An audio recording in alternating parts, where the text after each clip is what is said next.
All right, y'all. I know people have been asking, hey man, what's going on with the wagon? You know, you never did an update video on the wagon or part 2. That's because it wasn't fixed. But I have narrowed down the problem. It's a very unique issue. I've talked to some other people that are really great with these cars, and just bounced some ideas, some other mechanic friends of mine, and they're like, yeah man, I never had that issue before. So I tracked it down to a couple of things, but let me tell you guys what the original issue was. Start the car up, it'll run for a second, shut off. So some people said, oh, it's the VATs or security. On the B-bodies, that's not how the security works. The security disables the starter and the fuel system altogether.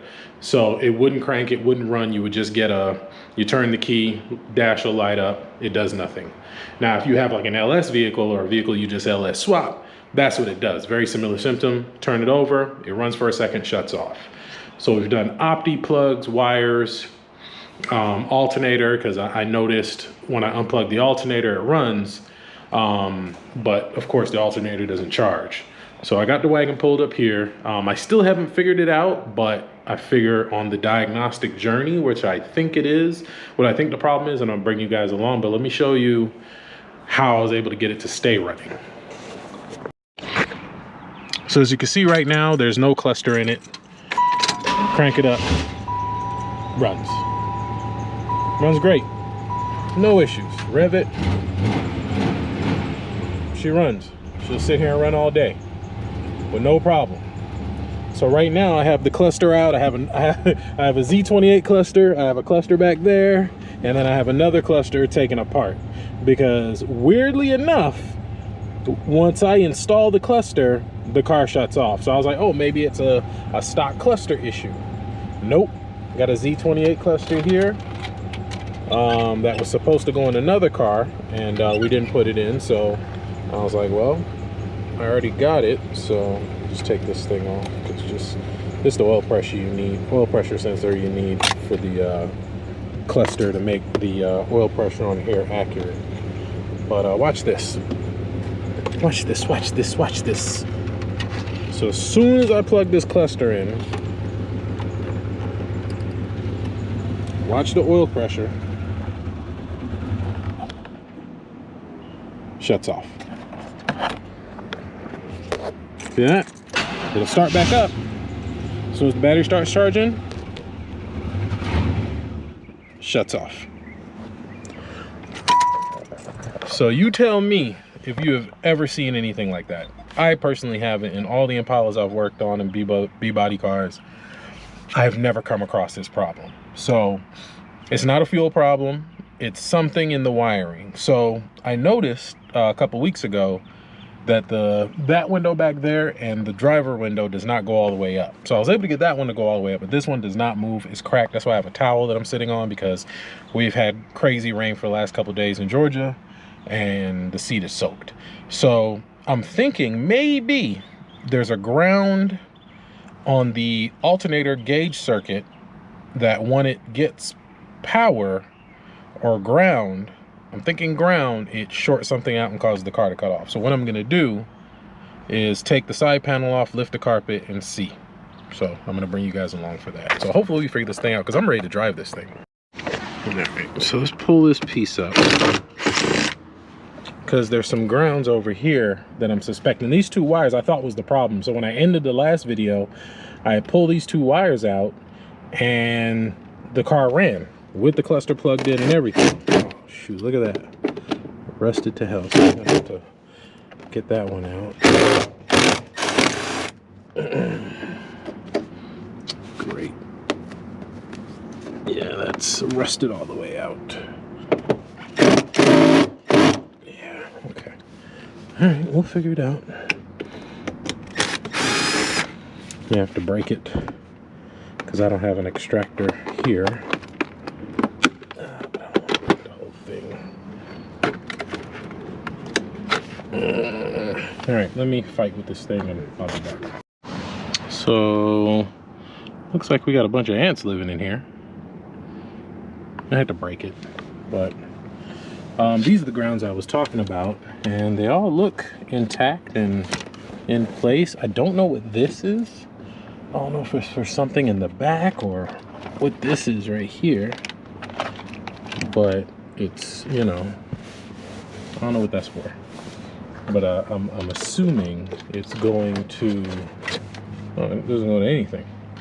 I thought it was for that console up there, but it's just, I guess it's something that was in here at some point that's not here anymore. So we could probably cut this out. I don't know where this wire goes. We'll have to trace this and kind of take all this apart, see what it goes to, because there's nothing back there aftermarket. So I'm not sure what this goes to, but this is what I was trying to get at here, where this wire is here. I don't know if something's shorted in here or,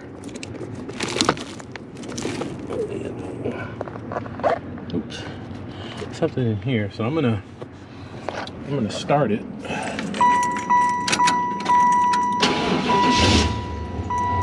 And I'm gonna hook the cluster up and see if me moving those wires made a difference, and then we'll start tearing into them and see if something changes.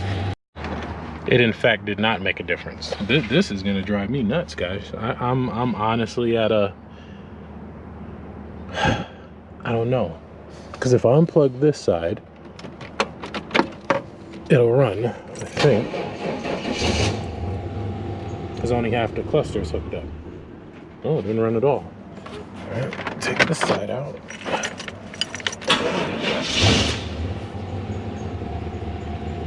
Yeah, now it runs. Yeah, this is an interesting one. I'm kind of stuck, but now it's running weird.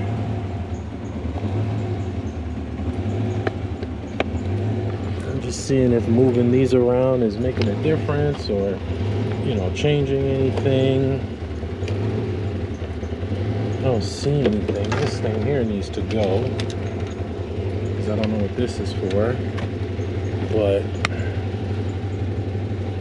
let me take the thing off the other side and see if maybe there's something over there weird. So now we've taken apart a bunch of stuff, and now the car won't run at all.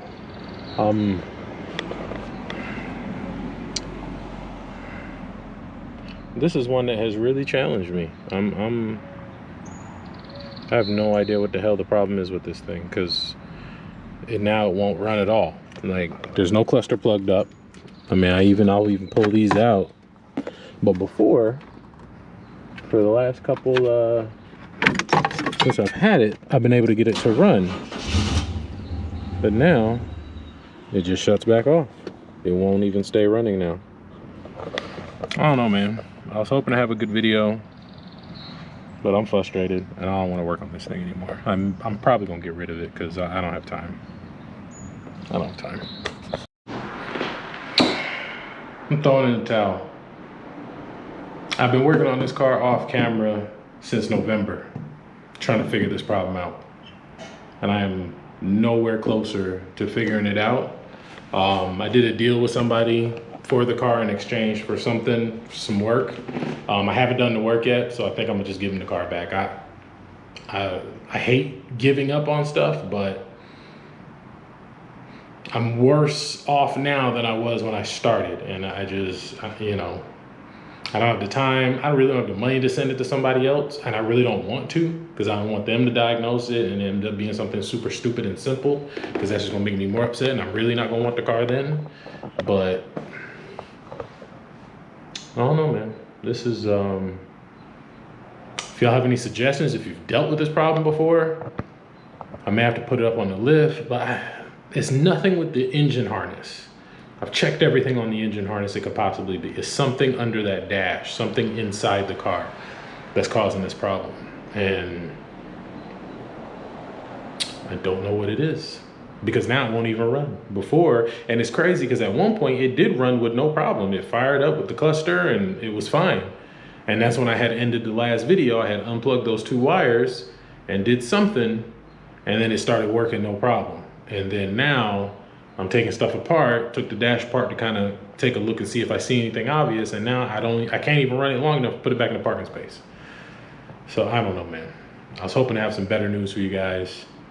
have a better video, a triumphant, oh, I figured it out, we're gonna start driving the wagon. But I think at this point, I'm probably gonna get rid of it because I don't wanna deal with this problem and I can't figure out what it is. So, Wagon 1, OTG 0.